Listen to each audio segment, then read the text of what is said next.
Welcome to the deep dive. Today we're diving into something that sounds simple at first glance. Getting ready for an open book exam on the history of the Communist Party of Vietnam. Right.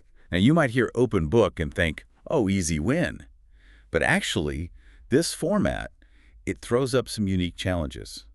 And, maybe more importantly, some real opportunities for, much deeper understanding. That's absolutely right. That initial feeling of relief, not having to memorize every single date, it can disappear pretty fast if you find yourself drowning in information because you haven't got a smart strategy for using your materials. Yeah. The key insight really is that open book doesn't mean less prep. It means different prep. Exactly. Because really getting the history of the Communist Party of Vietnam, it's about more than just passing a test.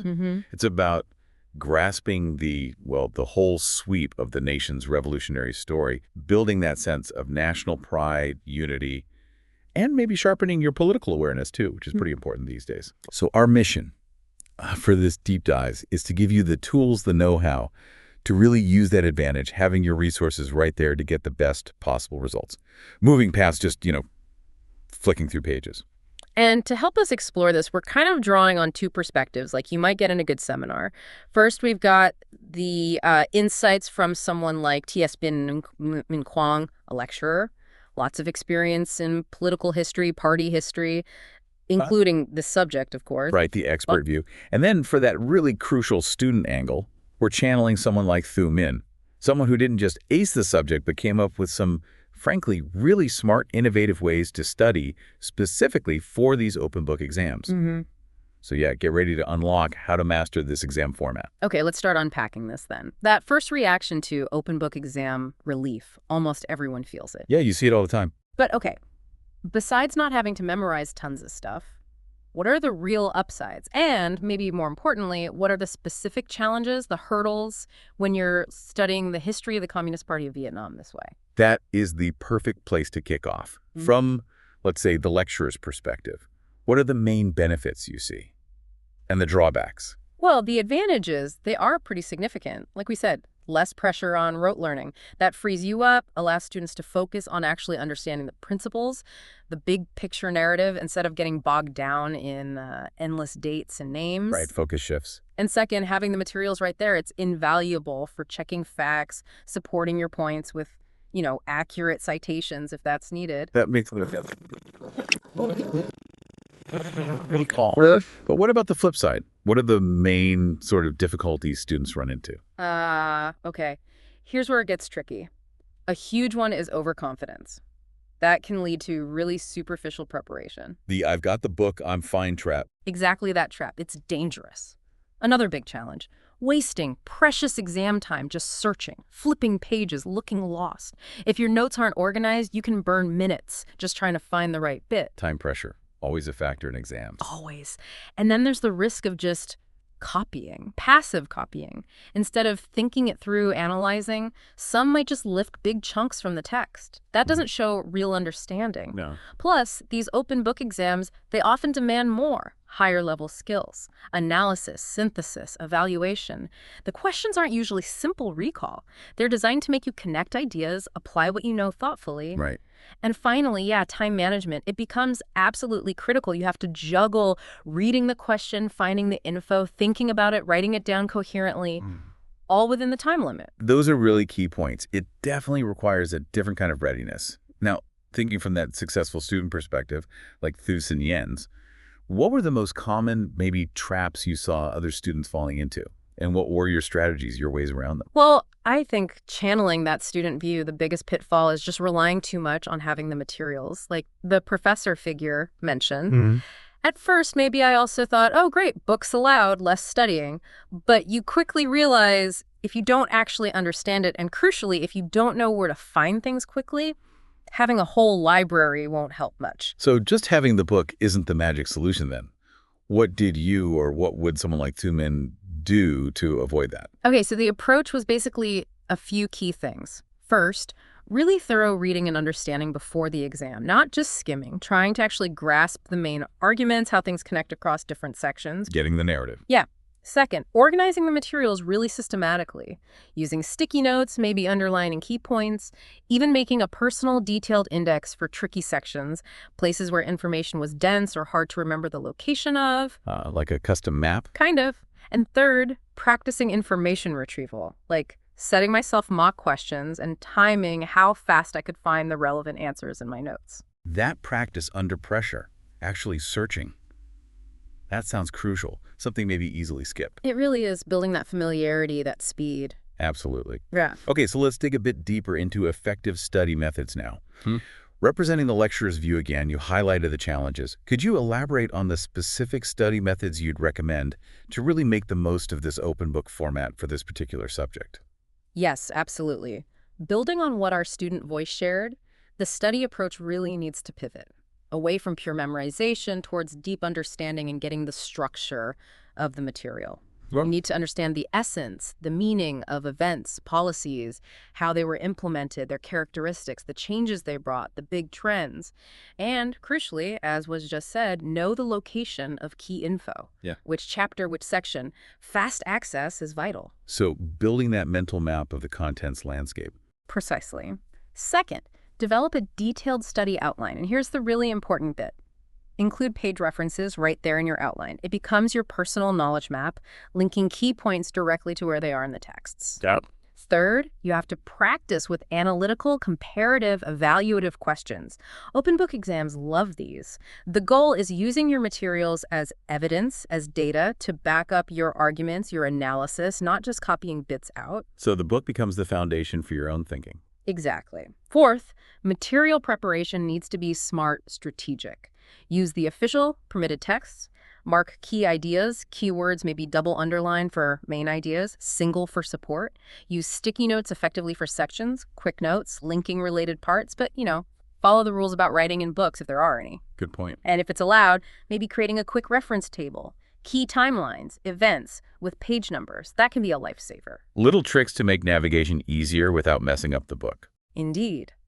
Fifth, work on your skimming and scanning skills. You need to be fast under pressure, able to pinpoint information quickly in potentially a lot of text. Right. And finally, don't discount group study. Talking through tough topics, sharing strategies for finding things, even practicing open book questions together. It can be really beneficial. Collaborative learning, even when you have the answers nearby. Interesting. Now, back to that student perspective, you mentioned thinking of materials as a companion. Can you give us some more sort of practical examples? How did you annotate, mark things up, link info to make the book such a powerful tool? Yes, thinking as that student again, seeing the materials as a companion, not a crutch, was key. That initial deep read, super important. Really spending time with each chapter, understanding the logic, the flow of ideas in each period. Understanding the story it's telling. Exactly. Then mind mapping. It might sound odd when you have the book, but it helped visualize the bigger picture, the connections. And crucially, on those mind maps, I'd note page numbers or where key arguments lived in the book, a quick reference. Linking the visual map to the text itself. Right. Third, multicolored highlighting. Each color meant something specific, like yellow for main ideas, green for important evidence, pink for key concepts needing extra attention. Just an example system, of course. A personal code. Exactly. Fourth, after reading a section, I'd close the book, try to summarize it in my own words. That's a real check. Do I get it, or did I just passively read it? Testing yourself. And finally, practice. Past papers if you can get them, or making up my own open-ended questions and trying to answer them, practicing finding the info, citing it, analyzing it, the whole process. Those are incredibly practical tips, especially that summarizing in your own words. That really cements understanding, doesn't it? It absolutely does. It moves beyond just highlighting. Okay, thinking now as the lecturer again. When we consider the actual content history of the Communist Party of Vietnam, are there specific periods, specific topics that students should still really focus on, even with the open book format?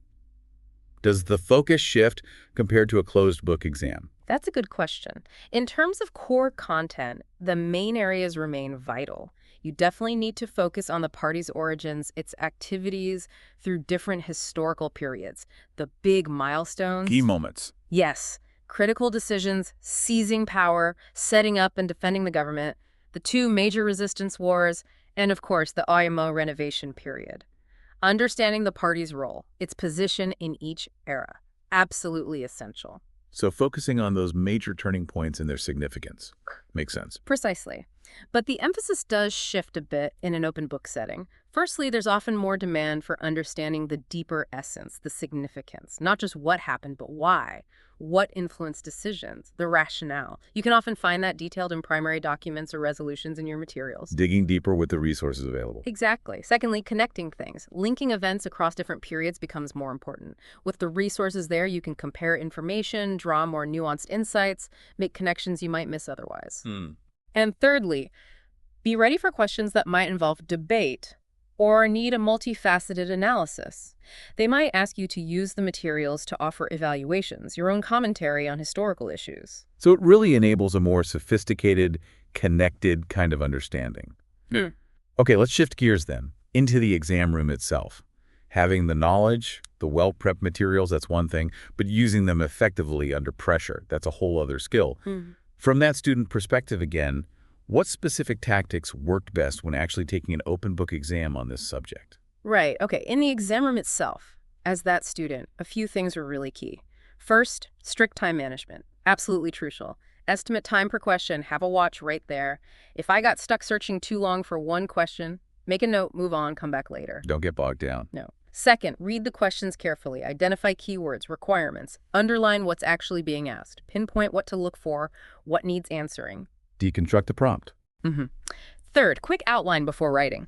Just sketching main points, and crucially, jotting down page numbers or locations for the key evidence I plan to use from the materials. A mini plan with references. Exactly. Fourth, and this was really important for me, using the materials strategically, selectively, not leaning on them too much. Only look up what's truly necessary. Avoid rereading whole sections. Efficiency. Yes. And when citing, be selective. Explain it in my own words to clarify the point. Avoid just copying long chunks verbatim. Show my analysis, synthesis, evaluation based on the info found. Right. It's your answer, supported by the text. Precisely. Fifth, clear, logical presentation. Structure matters, even in open book. Helps the examiner follow your thinking. And finally, always leave time for review. Check spelling, grammar, yes, but also the accuracy of citations and info pulled from the materials. Those are super practical tactics, especially the selective use of materials and synthesizing in your own words. That really shows understanding. It does. It's about showing you grasp it, not just that you can find it. Absolutely. Okay, back to the lecturer's viewpoint.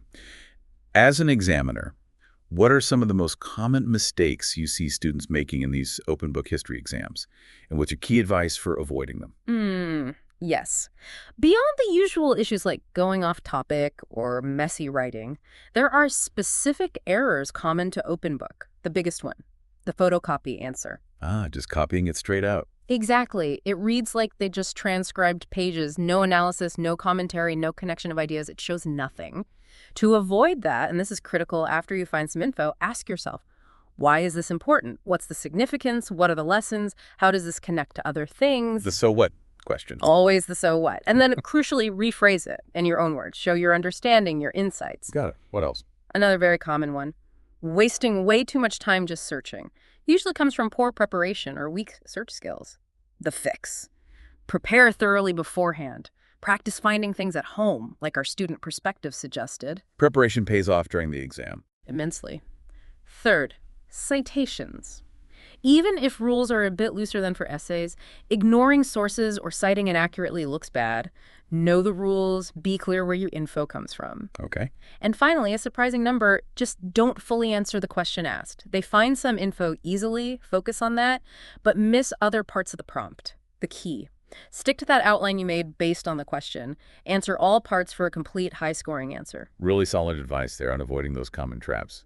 Well, we're nearing the end of our deep dive today. Thank you both so much, channeling Professor Binh Minh and Thu Minh, for sharing such valuable insights and practical experience. It was a pleasure. Really helpful stuff. Before we wrap up, could I ask each of you, representing those perspectives, for one final, concise piece of advice, a pre-takeaway for our listeners preparing for these exams? Maybe the lecturer perspective first. Certainly. To all the students listening, remember, open book exams are a chance to show deep understanding, your analytical skills. See your materials as a tool, a powerful one, but not a crutch. Success comes from grasping the subject's essence, good retrieval skills, and logical, thoughtful presentation. Focus on the core topics, the scope, And importantly, stay calm, be confident, and just do your best. Excellent advice. Thank you. And now a final word from the student perspective. Okay, as that student, my main message is prep your materials thoroughly, like they're your secret weapon. But even more vital, keep an open mind, be ready to think, analyze what you find. Don't fear flipping through the book as long as you're finding what you need efficiently and weaving it into your answer as your own understanding. Best of luck for the highest results. Thank you both for those really encouraging, insightful final thoughts. We really hope this deep dive has given you, our listeners, some clear direction, some effective strategies for tackling your History of the Communist Party of Vietnam open book exam. And please remember, the goal here, it goes beyond grades, doesn't it? It's about fostering that deep understanding of Vietnamese history, honing critical thinking, building national pride, unity, inspiring dedication, self-improvement, and that sense of responsibility for, well, for success and happiness, both personal and within the wider national community. We wish you the very best of luck. Indeed. Put in your best effort, be confident, and good results will surely follow. Wishing you all good health, clear thinking, and great success in your exams.